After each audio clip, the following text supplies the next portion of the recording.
Hello students, मैं doctor Indu Kumari, department of psychology, NLS college, Jaitpur, Daudpur, Saran.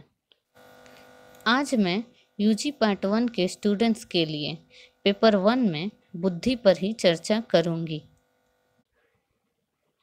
आज हम बुद्धि की माप के बारे में चर्चा करने जा रहे हैं या बुद्धि परीक्षणों के बारे में चर्चा करने जा रहे हैं कि किसे बुद्धि परीक्षण कहते हैं या बुद्धि परीक्षण क्या है। ये सारी बातों की आज हम चर्चा करेंगे।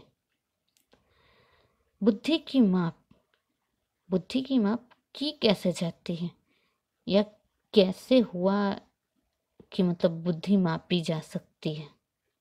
इस संबंध में जेनसन ने कहा, बुद्धि बिजली के समान है जिसे परिभाषित करने की अपेक्षा मापना ज़्यादा आसान है, जबकि यह थोड़ा विरोधाभासी दिख पड़ता है, फिर भी यह सत्य है और पूर्णतः संतोषजनक परिभाषा बिना दिए ही मनोवैज्ञानिकों ने बुद्धि मापने की भरपूर कोशिश की है। नवम मेटल मेजरमेंट ईयरबुक में 77 बुद्धि परीक्षणों के निर्माण एवं संबंधित साहित्य की चर्चा की गई है। इसमें यह बताया गया है कि 61 ऐसे बुद्धि परीक्षण हैं जो सामान्य बुद्धि स्तर की जांच करते हैं या मापते हैं, तथा 16 ऐसे बुद्धि परीक्षण हैं जिनके माध्यम से विशिष्ट मानसिक क्षमता का मापन होता है। 61 में से 32 बुद्धि परीक्षण ऐसे हैं जिनका उपयोग क्रियान्वयन सिर्फ समूह में किया जा सकता है। मतलब कि 32 बुद्धि परीक्षण ऐसे हैं जिनका हम किसी एक व्यक्ति पर उपयोग न करके एक व्यक्ति के समूह पर कर सकते हैं।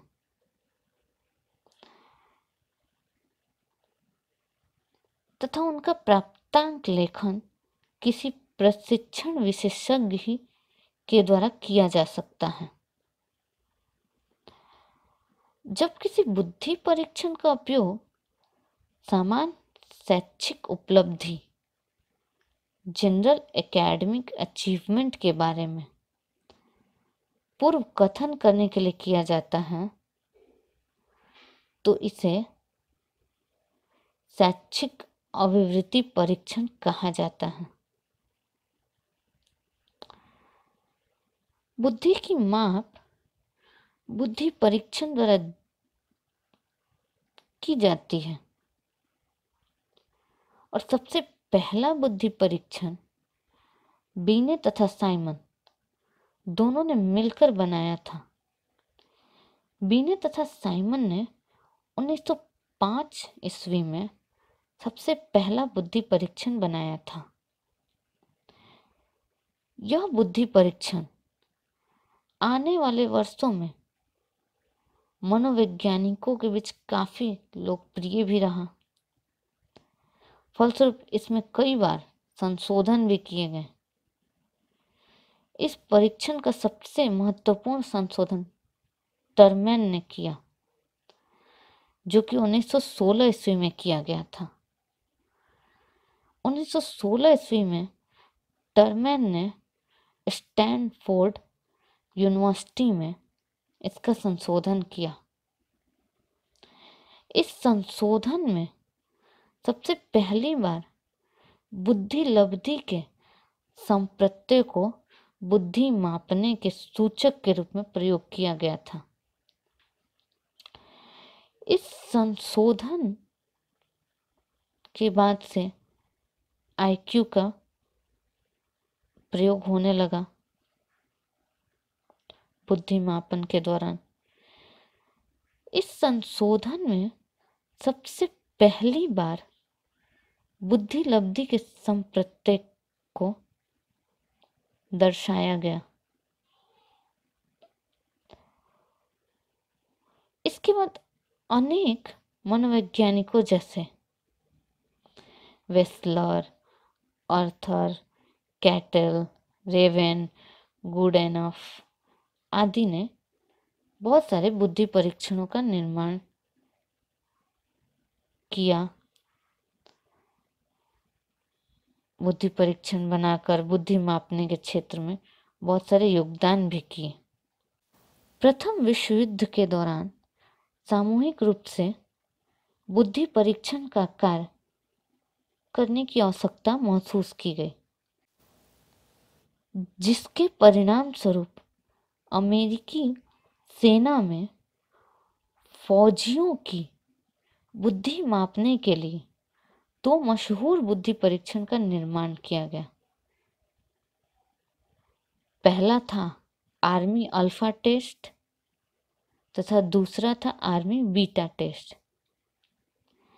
आर्मी अल्फा टेस्ट एक शाब्दिक बुद्धि परीक्षण था, जबकि आर्मी बीटा टेस्ट क्रियात्मक बुद्धि परीक्षण था। अब यहाँ शाब्दिक और क्रियात्मक के बारे में हम चर्चा करेंगे बाद में। आर्मी अल्फा टेस्ट के द्वारा वैसे फौजियों की बुद्धि की जांच की जाती थी जो कि पढ़े लिखे थे, साक्षर थे, तथा आर्मी बीटा टेस्ट के द्वारा वैसे फौजियों की बुद्धि की जांच की जाती थी जो असाक्षर थे, जिन्हें पढ़ना लिखना नहीं आता था। इस तरह से स्पष्ट है कि बुद्धि की माप अलग अलग बुद्धि परीक्षण द्वारा की जाती है। मनोविज्ञान में बहुत सारे बुद्धि परीक्षण हैं। आज के लिए इतना ही। धन्यवाद।